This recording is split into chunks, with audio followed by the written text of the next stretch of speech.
Bonjour Jean-Marc. Bonjour. Alors, moi je suis content de te retrouver aux secondes rencontres du magazine Top Secret. J'ai eu la chance de te rencontrer il y a une dizaine d'années lors des repas ufologiques de Paris. Je me souviens, oui. Et il faut dire que pour quelqu'un qui ne connaît rien à la physique quantique, à la mécanique quantique, tu es une personne qui arrive à passionner les gens, passionner les foules dans ton discours, qui est très fluide. Et je veux dire, quelqu'un qui ne connaît pas le sujet est très vite pris dedans. Tu es aussi un ufologue, si je ne me trompe pas? Pas du tout. Pas du tout? D'accord, très bien, autant pour moi. Ceci dit, je salue le travail ouais. Très désintéressé et finalement très ennuyeux, parce que ça demande beaucoup de patience, beaucoup de dépenses d'argent, d'énergie, des ufologues qui ramassent les témoignages, etc. Un peu comme le fait aussi le GEPAN, bien sûr. Ouais. Mais je pense que c'est des gens pour qui j'ai beaucoup d'estime, parce qu'ils font la partie qui est la plus importante du travail et qui est la plus ingrate. Donc c'est ces gens-là qu'il faut applaudir, c'est pas des gens comme toi ou moi qui après analysent ces données et puis tirent leurs hypothèses ou leurs conclusions. Donc j'en profite pour dire que bravo les ufologues, moi je suis pas du tout ufologue, mais je dis bravo messieurs, mesdames, continuez parce que votre travail est dans l'ombre, il est ingrat mais il est essentiel. Alors toi, Jean-Marc, à la base, tu as quelle formation? Tu es un autodidacte? Alors moi, c'est bon, suite à une maladie de l'œil, enfin je suis devenu aveugle à 95% à l'âge de 16 ans, j'avais arrêté en classe de seconde mes études. Après, comme j'avais une compagne que j'ai connue à l'âge de 18 ans qui était mathématicienne, universitaire, j'ai pu continuer, parce que j'adorais la physique, j'étais passionné étant gosse, etc., mais pour le plaisir, hein, comme d'autres aiment les timbres, les insectes, etc. Et alors donc j'ai pu continuer à étudier de façon tout à fait autodidacte moi-même, tout en travaillant à côté, hein, je faisais des jobs divers dans la vie, mais je le faisais pour le plaisir. C'était vraiment, moi j'ai fait de la physique par amour du savoir, ouais, pour comprendre simplement. Pour comprendre. Et alors il s'est trouvé que comme à l'époque je m'étais passionné pour ce qu'on appelle l'optique linéaire, c'est tout ce qui est les lasers, l'holographie, ce genre de choses, j'avais étudié sur le papier, j'avais aucun moyen. Hein. Moi j'ai rarement gagné plus que le SMIC dans mes jobs, hein, comme beaucoup de jeunes.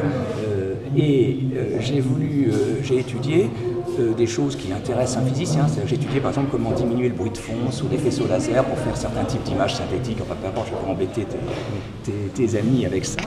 Et apparemment, bon, j'avais trouvé une petite solution très particulière d'amélioration de certains faisceaux laser. Et moi, naïf, je vais voir le vice-président de l'université de Strasbourg, enfin l'Institut de physique, qui s'appelait M. Grossman, et je lui dis, est-ce que je peux tester le dimanche sur vos matériels d'optique, etc. Mon petit principe que j'ai calculé comme ça, mais juste comme ça, j'étais très naïf parce que je ne connaissais pas la lourdeur du système universitaire français. Et lui, il s'amuse et il me dit, bon, bah, exposez-moi au tableau mathématiquement ce que vous allez faire. Je lui expose, il dit, mais c'est très bien, vous avez fait un truc, je connais une vingtaine d'équipes qui travaillent dessus sur le même sujet, vous avez une solution originale. Non seulement vous allez la tester, mais pour pouvoir la tester, il faut que vous vous inscriviez au moins pour un Master 2. Parce qu'on n'a pas accès à des outils de labo, c'est normal, si on n'est pas Master 2, parce que là on peut être chercheur. D'accord. Sans salaire d'ailleurs, mais avec des moyens de recherche. Alors j'ai dit, ah bah oui, il dit, oui, mais alors, il dit, bon, vous avez fait un bac C, machin. Je dis, bah non, j'ai pas eu bac, j'ai pas pu le passer, puisque j'ai dû arrêter à cause de mon problème de vue. Alors il me dit, bon, il me dit, je vais voir, je vous rappellerai. Puis quelques semaines après, il m'a rappelé, c'est un monsieur qui avait le bras long, et un mandarin, comme on dit, et il avait obtenu une dérogation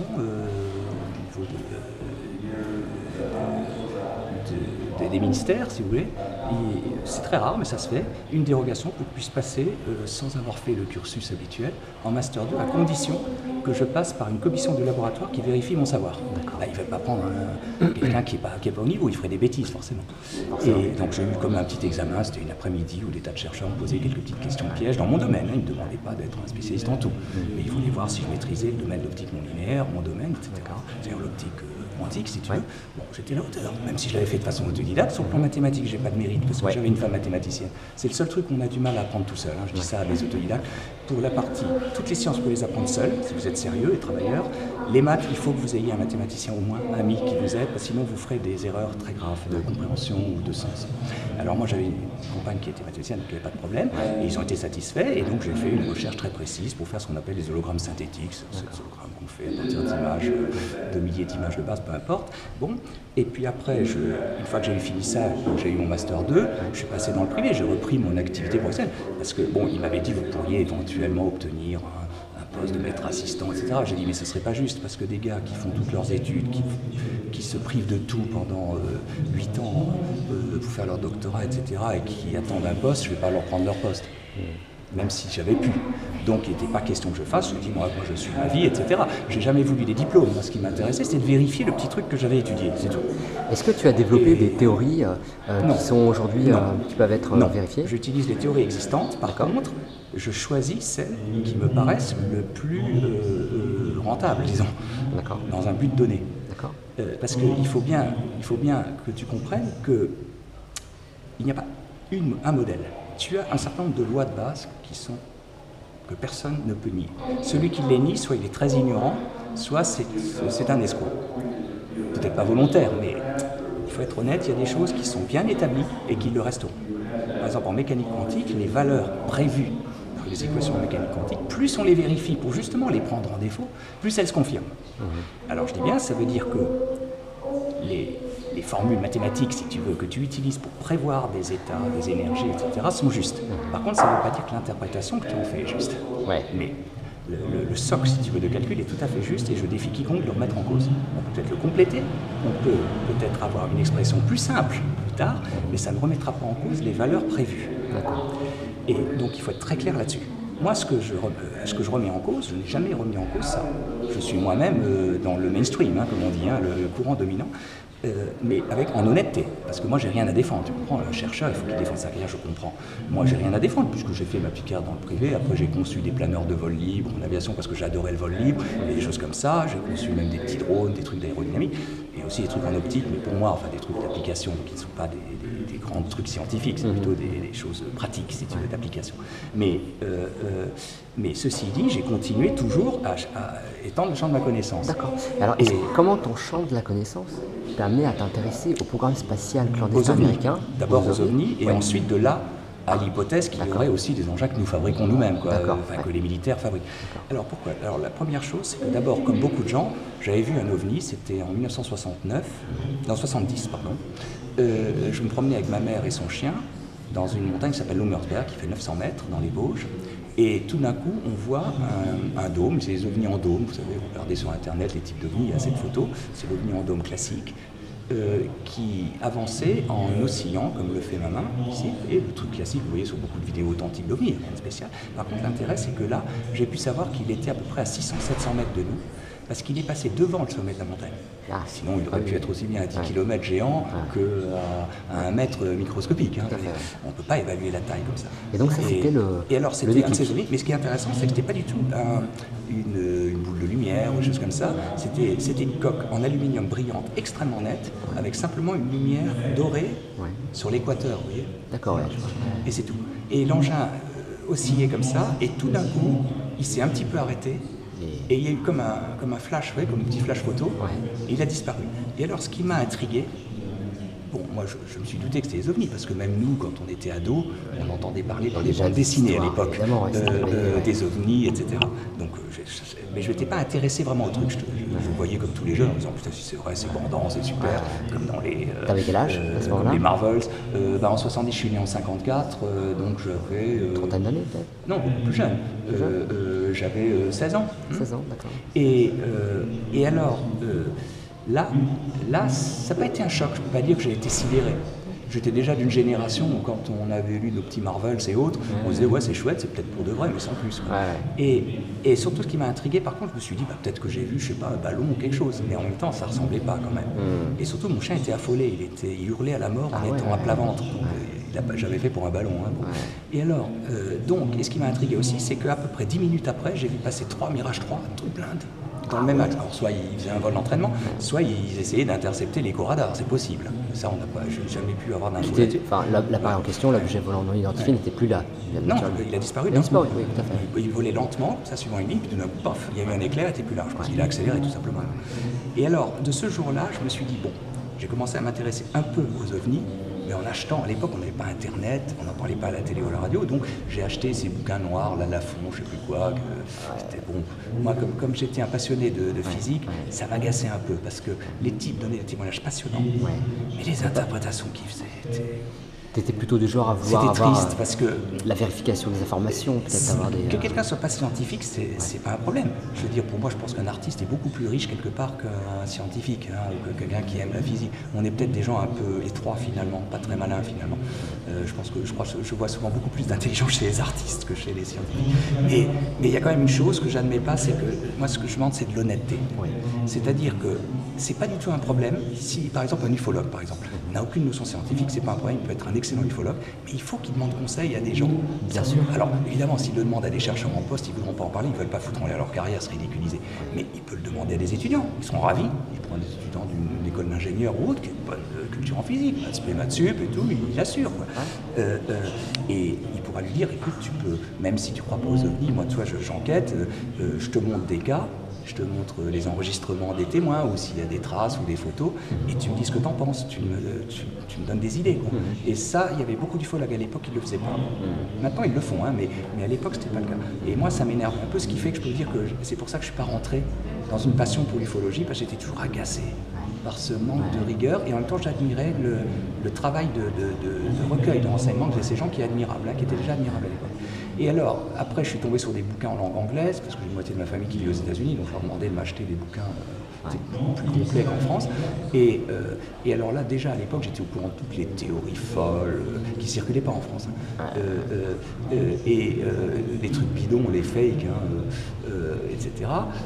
Parce qu'en France, il y avait beaucoup moins de théories folles, à part les montages fake comme les Unites ou les Raéliens, il n'y avait rien. Parce qu'aux États-Unis, ça pullule. Ça pullule, évidemment. Ouais. Les faux abductés, tous ces machins. Alors ça me faisait rigoler, mais par contre, j'avais remarqué que déjà dans les années 70, ils commençaient à parler de whistleblowers, de donneurs d'alerte. Il y en avait déjà des types qui pouvaient prouver qu'ils avaient été des gens dans le complexe Mitterrand-industriel ou dans d'autres trucs et qui disaient mais nous on a vu des choses très sérieuses. On nous a demandé évidemment de la fermer comme on dit, et là je me disais il y a quand même peut-être quelque chose de crédible là-dessus.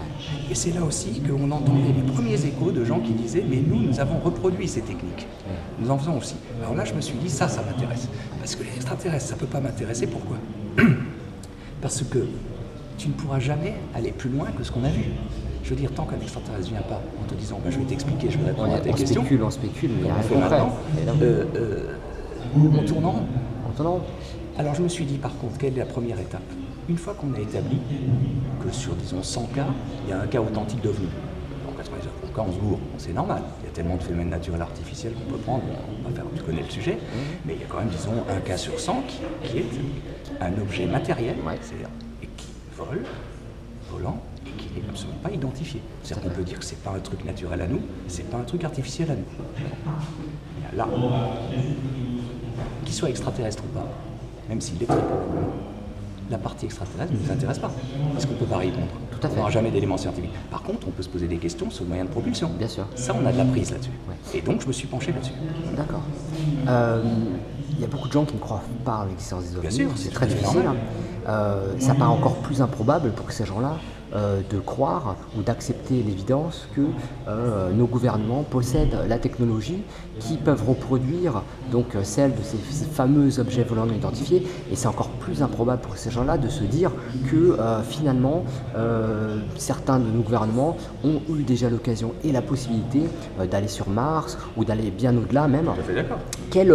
Finalement, sur quoi on pourrait argumenter pour ouvrir une porte dans l'esprit, dans la faisabilité, dans le champ des possibles. Plusieurs étapes. Ouais. Ça recouvre finalement plusieurs problèmes.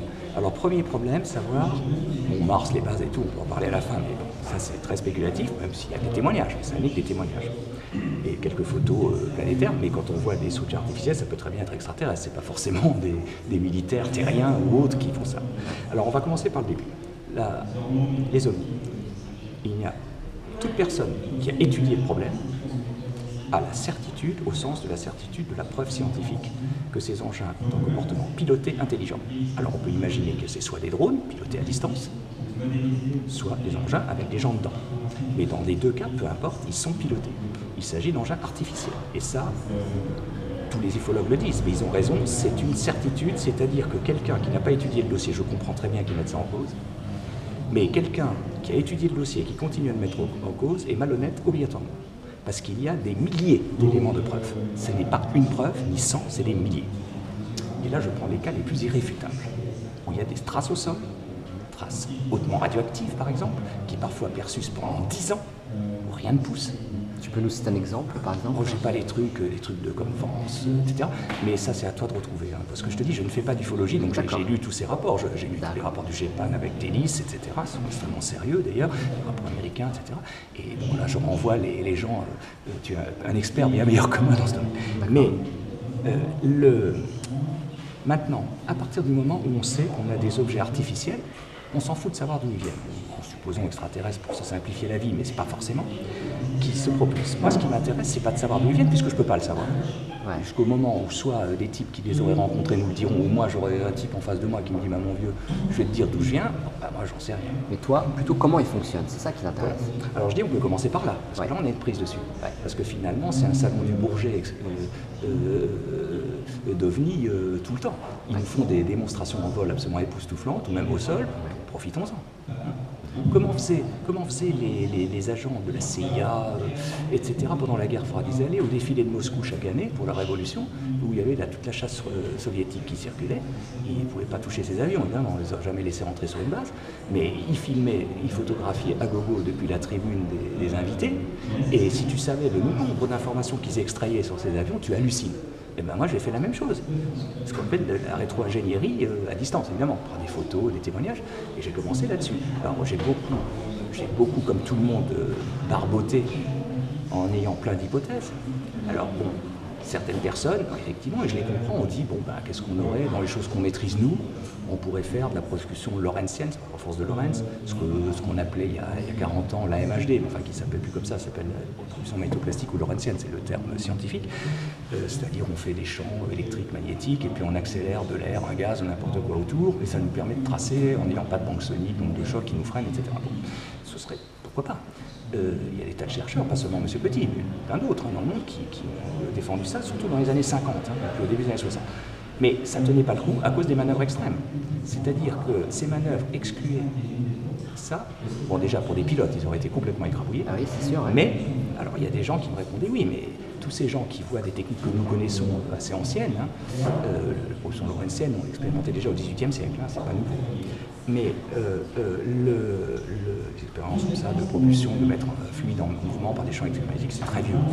Mais le problème, c'était pas ça. Le problème, c'était que même des matériaux sophistiqués, on n'est pas devant un bloc d'acier, on est devant une machine, il y a des éléments, quels que soient ces éléments. Il est impossible, en point de vue de la loi des physiques, que quand on a une accélération, qui dépasse par exemple les 90 000 G, mesure le radar, ça c'est des choses mesurées. 90 000 G. Oui, parfois même plus, on est allé jusqu'à 200 000 G sur certaines accélérations. On pensait qu'un corps humain relativiste. Est écrasé là-dedans, enfin, on ne survit pas. Non, mais le corps humain c'était déjà exclu, même à 20 G c'est exclu. Mais non, mais là on parle qu'aucune matière que nous connaissons ne résisterait. Évidemment. Évidemment. Même que le bloc d'acier ne résisterait pas. Ah bah il faut, et encore moins des machines, c'est-à-dire des assemblages de choses forcément délicates, tous les on peut supposer. Ouais. Et donc, le problème, c'est que je me disais, déjà là, ça rend très peu probable des hypothèses d'un véhicule qui garde une inertie intacte, qui garde son inertie.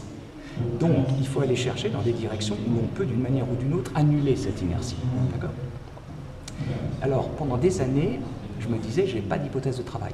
Je nageais comme tout le monde. J'avais vu les théories de certains pionniers du civil comme Brown aux États-Unis qui faisaient de l'électrocinétique, c'est-à-dire on fait des courants électriques sur de l'air ionisé puis ça accélère l'engin.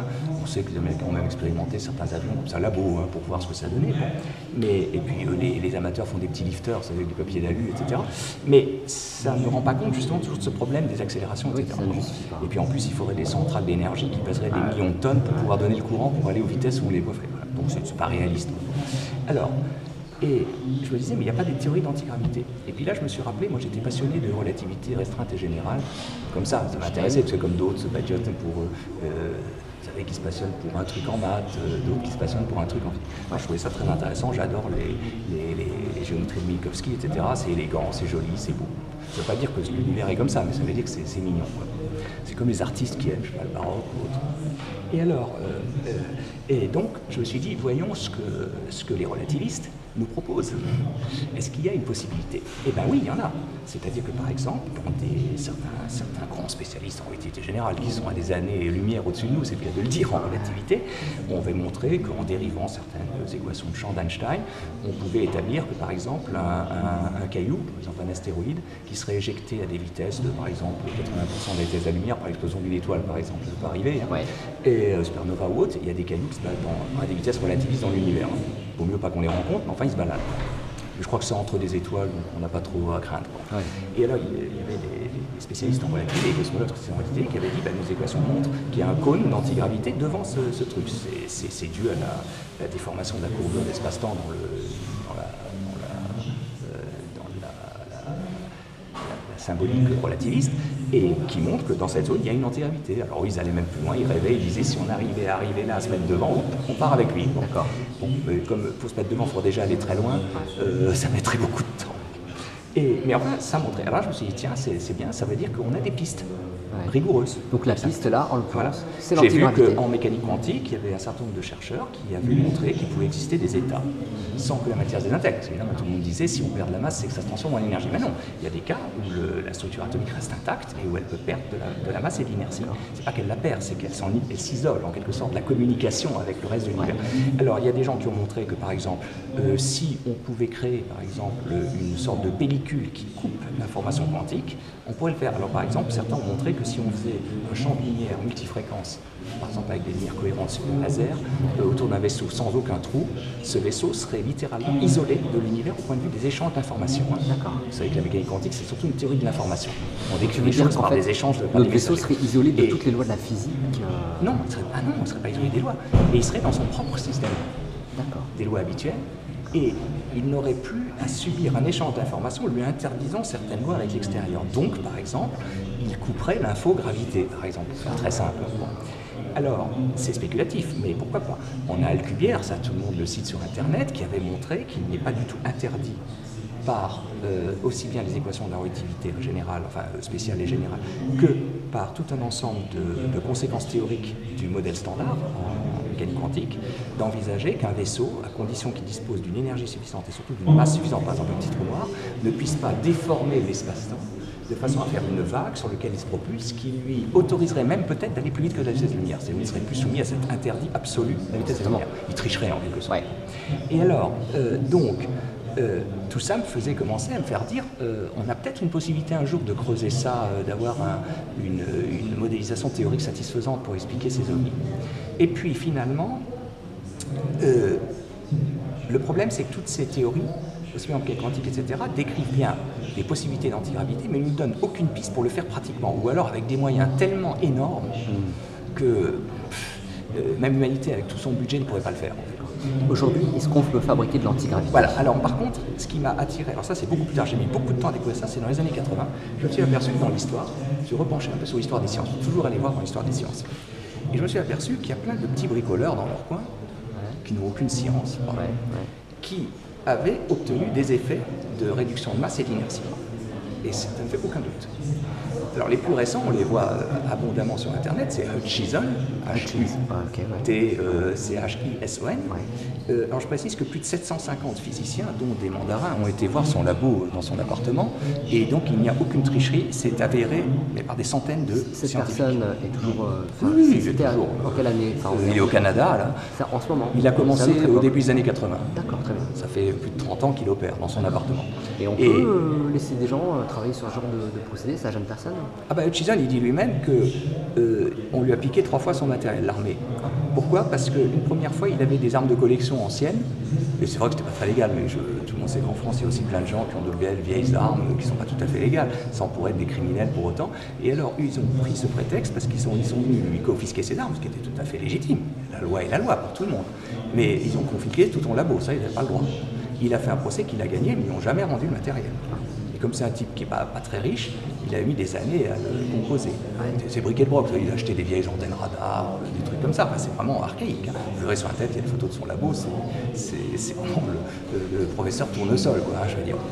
Et alors, il a refait son matériel, ils lui ont fait le coup une deuxième fois, puis une troisième. Mais maintenant, il opère je crois qu'il a déménagé. Alors eux, leur argument, c'était oui, mais vous comprenez, ils faisaient des effets physiques tellement dingues chez les voisins pétaient les plombs. On parle de récupération d'informations, on vole l'information pour l'utiliser, ou quelque part on ne voulait pas le laisser travailler tout simplement sur cette Non, alors eux ils disent c'est simplement parce que les effets étaient quand même trop nocifs parfois pour des voisins à distance. C'est faux.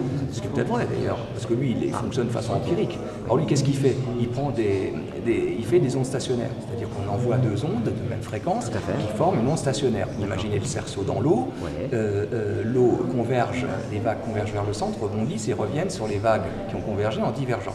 Et si vous le regardez vous avez l'impression que les vagues bougent plus, donc le terme d'onde stationnaire. Ça fait penser un peu à la lévitation acoustique, les expériences qui sont menées en laboratoire. Des points communs, oui. Et alors, donc l'intérêt, c'est que des gens, aussi bien comme Tesla que plein d'autres, avaient dit, dès qu'on touche aux ondes stationnaires, on touche en fait à la clé de la matière.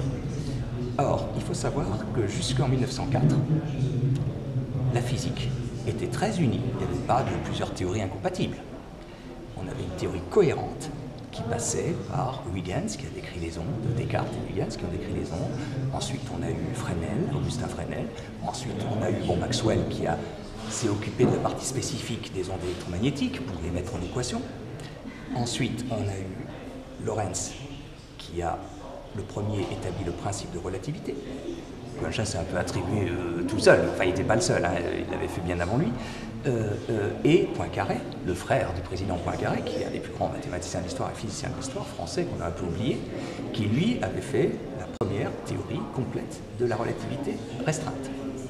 Einstein, après, s'est attribué en rajoutant une interprétation que je trouve magique, mais fondamentalement et en utilisant les géométries de Minkowski, qui était totalement inutile parce que son directeur de thèse avait connu Riemann et donc il voulait faire plaisir à son directeur de thèse. Mais en fait, il suffisait d'utiliser la géométrie euclidienne. Il n'y avait absolument pas de raison. Les équations standards de la mécanique ondulatoire qu'on utilisait depuis la fin du 19e siècle. Aussi bien Poincaré que Lorentz ont expliqué tous les aspects de la relativité dans un univers euclidien et pas un univers riemannien. Sans aucun problème, et il n'y avait pas de raison de passer à l'extrême complexité des espaces de Minkowski et ensuite des espaces de Riemann en relativité générale. C'était pas la peine, ça fonctionne, mais c'est multiplié par 1000 la complexité, c'est inutile. Et donc, moi je me suis dit, il faut reprendre la physique là où elle était naturelle. Elle avait une filiation continue et on ne se contentait pas de prévoir les effets énergétiques, on expliquait les causes. Or, la relativité n'explique aucune cause, la mécanique quantique non plus. La mécanique quantique, c'est pas grave parce qu'elle n'a pas la prétention de le faire. Pas de problème. Et elle dit elle-même, un jour, on expliquera les causes, ce sera peut-être une autre mathématique que celle qu'on utilise. Hein. Ils sont très ouverts là-dessus. C'est pas un problème. Par contre, en relativité, il y a une sorte de religiosité qui nous a beaucoup freinés, je crois. Pourquoi? Parce qu'Einstein était une figure très attachante, c'est un type adorable. C'est un type qui n'a pas cette aridité, là, beaucoup de scientifiques. C'est un type qui était déjà, un jeune se reconnaîtrait dans le Einstein de 1940 ou 50. Il avait déjà des sweatshirts, des cheveux longs, etc. Et je pense que ça fait beaucoup pour sa légende. C'est un type qui est adorable, mais en même temps, c'est pas parce qu'il est adorable qu'il faut continuer à utiliser un système qui, d'une part, a des interprétations magiques. Parler de courbure d'espace-temps et de choses comme ça, je pense que c'est une interprétation magique. Parce qu'on peut très bien, Lorentz a expliqué ça par la contraction de la matière, pas celle du temps. D'accord? Ouais. Bon, enfin, on va pas rentrer dans ces débats. Donc, moi-même, je me suis donc occupé de toutes ces approches plus anciennes. Je me suis dit, quand une voie est devenue trop compliquée, à des conflits, parce que par exemple, la description de l'atome ne peut pas être décrite par la relativité générale et restreinte, et inversement. Vous voyez qu'ils sont faux, ça veut dire simplement qu'il y a eu un divorce quelque part, et on va reprendre avant le divorce, quand le couple était bien uni. Et le couple était bien uni jusqu'en 1904. Lorentz, Poincaré, il y en a beaucoup d'autres d'ailleurs, mais bon, ça c'est des figures de proue. Et je me suis aperçu qu'il y a des tas de gens brillants, des physiciens, qui ont suivi cette voie. Simplement, le problème, c'est que ces physiciens n'avaient pas de carrière à défendre. Alors c'est des gens, par exemple, à mon avis, celui qui a le plus complété tout, qui a au fond retrouvé toutes les variables et les constantes de la physique, relativiste et quantique, à partir simplement des effets Doppler, des équations de Lorentz et de Poincaré. C'est un physicien canadien qui est mort l'an dernier, très âgé, qui s'appelait Lafrenière, mais qu'il y avait plein d'autres chercheurs. Il y a des gens comme Markov, des physiciens officiels d'ailleurs, belges, certains français qui voulaient garder l'anonymat parce qu'ils ne voulaient pas avoir de problème avec leur carrière, ce que je peux comprendre. La physique française est une vieille dame qui est très susceptible, mais qui ont travaillé avec lui. Donc il y a quand même tout un paquet de gens extrêmement brillants qui ont travaillé. Puis Lafrenière était un type qui n'ayant pas je crois qu'il enseignait dans l'école polytechnique, je me rappelle bien. Donc lui, il n'avait rien à défendre, il s'en foutait complètement. Donc lui, c'est lui qui était la figure officielle en quelque sorte apparente. Et allez voir le site qui s'appelait Glafrenière, Glafreniere,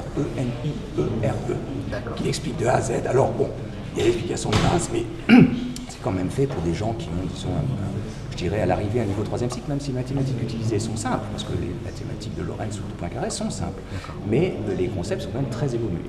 Mais on peut s'y attaquer, et c'est les gens qui ne comprennent pas, ils mettent suffisamment d'animation 3D qui leur font comprendre intuitivement un truc.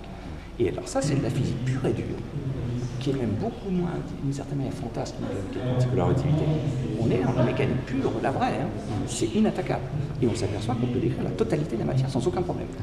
Aujourd'hui, donc, on a reproduit et surtout, l'antigravité sort naturellement.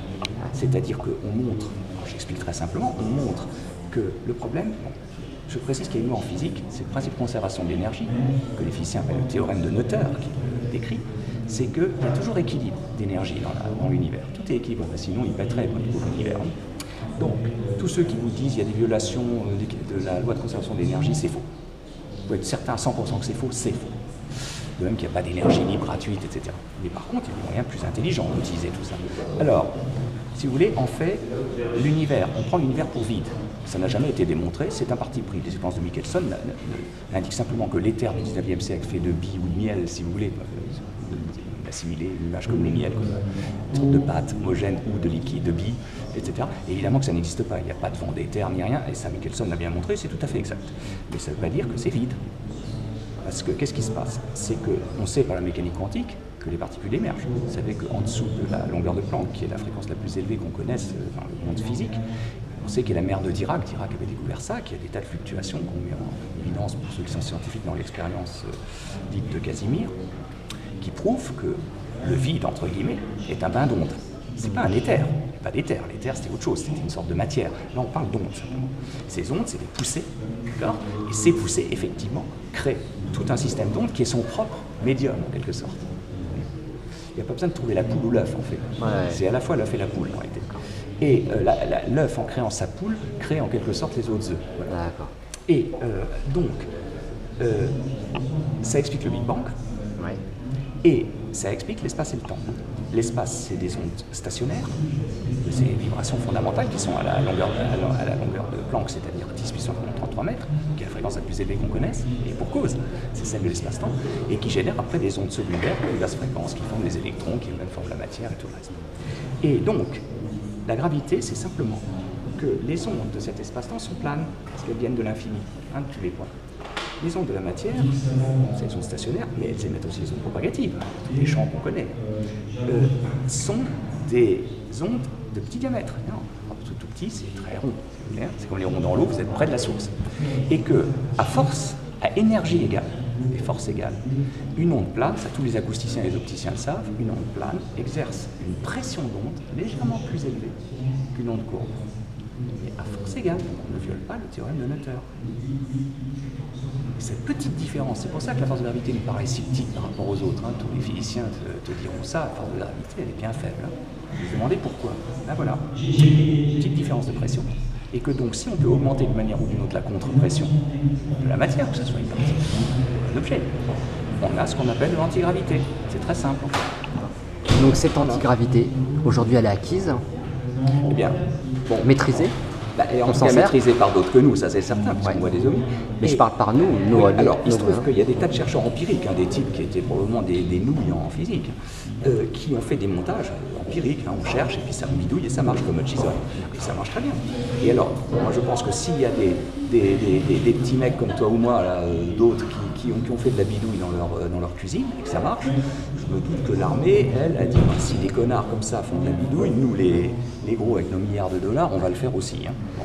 Tu penses qu'on est allé sur Mars ou pas alors? On est déjà allé sur Mars ou pas, Jean-Marc? Alors, si on en croit les whistleblowers, c'était les donneurs d'alerte, mais attention, on parle de ceux qui étaient à la conférence de Washington de 99, des généraux 3 étoiles de l'US Air Force, on ne parle pas de n'importe qui. Quand tu as des mecs comme ça qui te disent Nous avons fait nos premiers atterrissages sur la Lune en 58, notre premier atterrissage sur Mars Attends, en 58, 62. tu veux dire 11 années avant la date officielle? Oui, en 62, avec des engins antigravitationnels, c'est-à-dire qui vont à vitesse relativiste.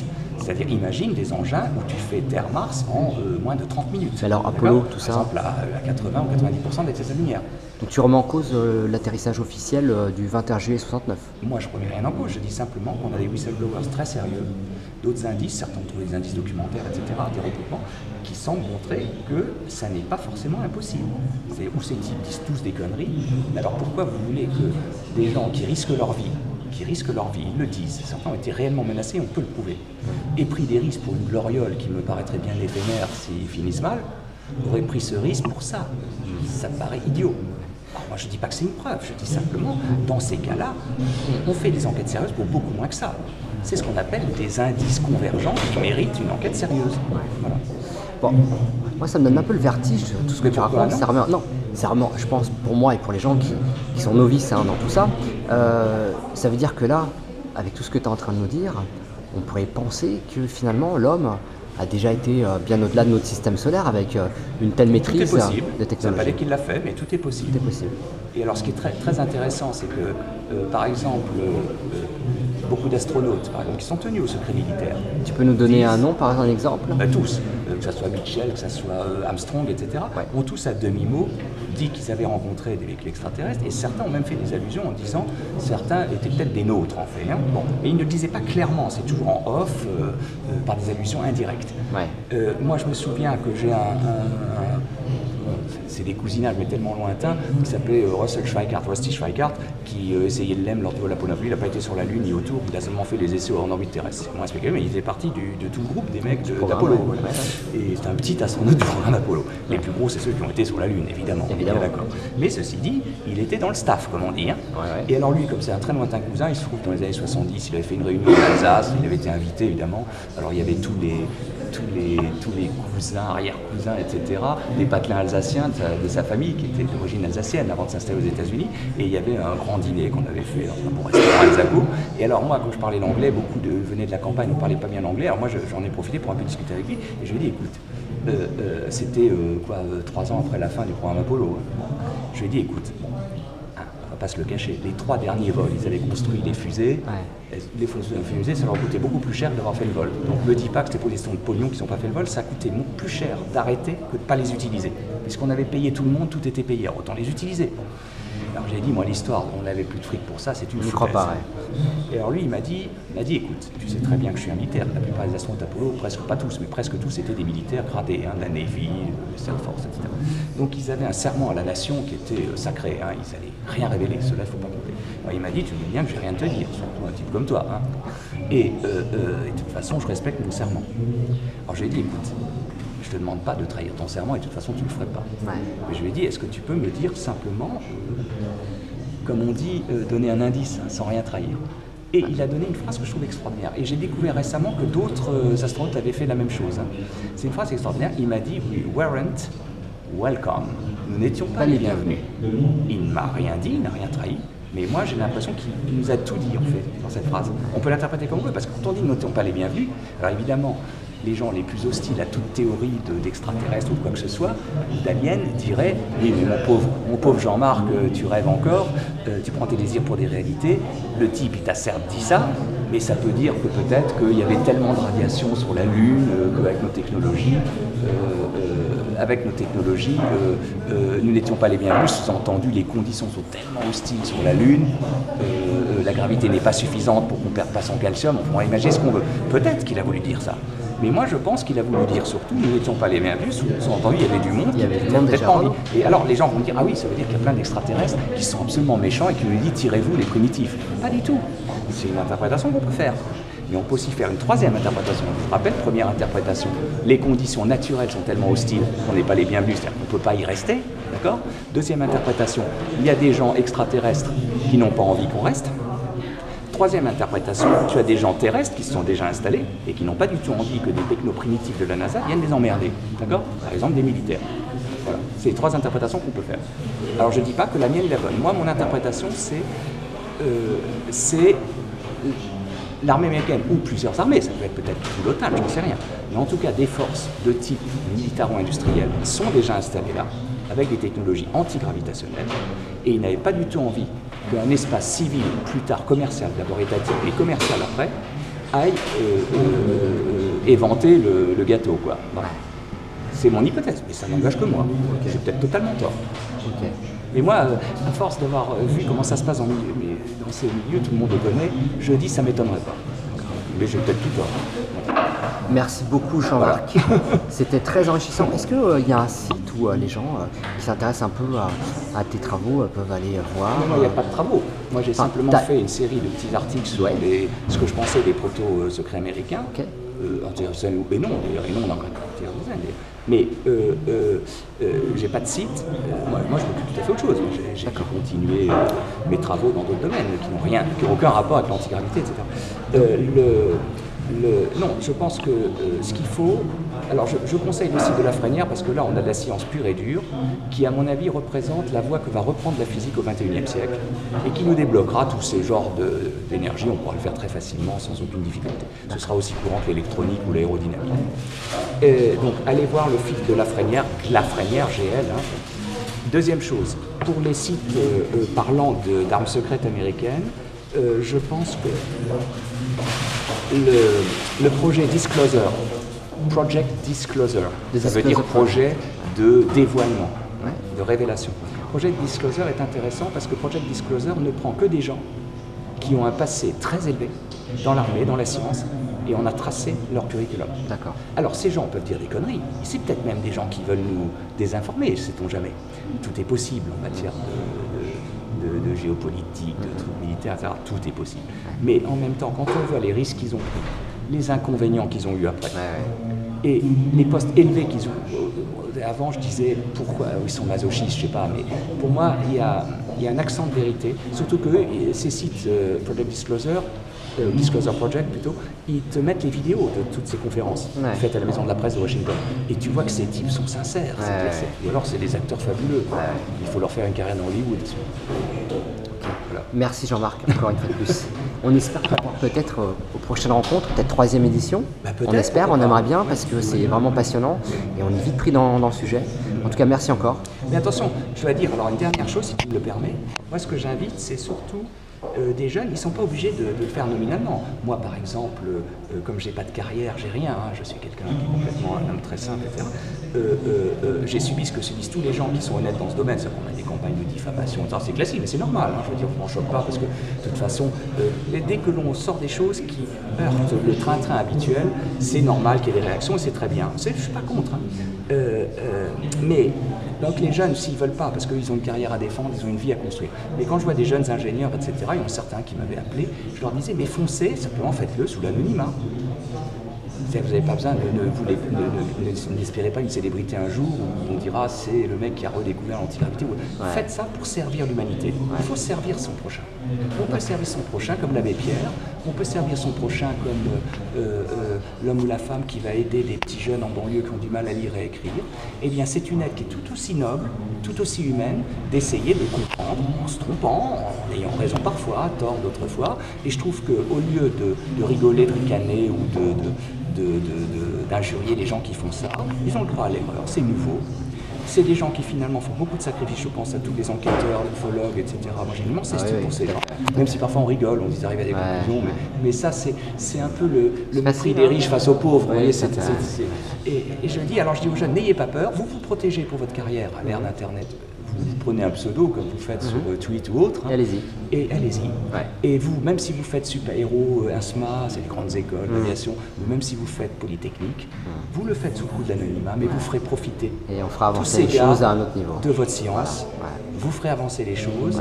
Vous pourrez contrer tous les gens malhonnêtes qui, en disant « Ah, moi je suis physicien, qui n'ont jamais étudié le problème, hein, qui ne connaissent rien, qui me c'est de bidon, je vous mets quelques équations. » Là, pourrait dire « Attendez, les mecs, vous foutez de notre gueule, vos équations, elles ne tiennent même pas une seconde. Hein, moi je suis bac plus 12, je peux vous dire que ça ne tient pas. » Mais vous le ferez sous le l'anonymat.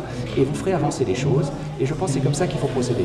Parce qu'il est normal que le monde, une société réagisse à ce qui est trop nouveau pour elle, c'est tout à fait normal. Il n'est pas question non plus que les gens qui s'intéressent à l'ufologie ou à des sujets comme ça foutent en l'air leur carrière, hein, pour rien. Avant, on ne pouvait pas, parce qu'avant, il fallait Bah oui. donner son nom. Mais à l'ère d'Internet, À l'ère d'Internet, tout tout est le monde a des possible. pseudos, je sais pas, loup-garou, Ouais, bien sûr.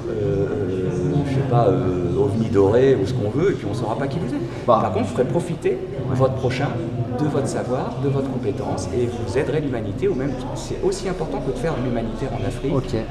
ou de s'occuper des réfugiés syriens. J'espère que le message passera. Merci encore Jean-Marc. Ben, c'est moi qui te remercie. À bientôt. Au revoir.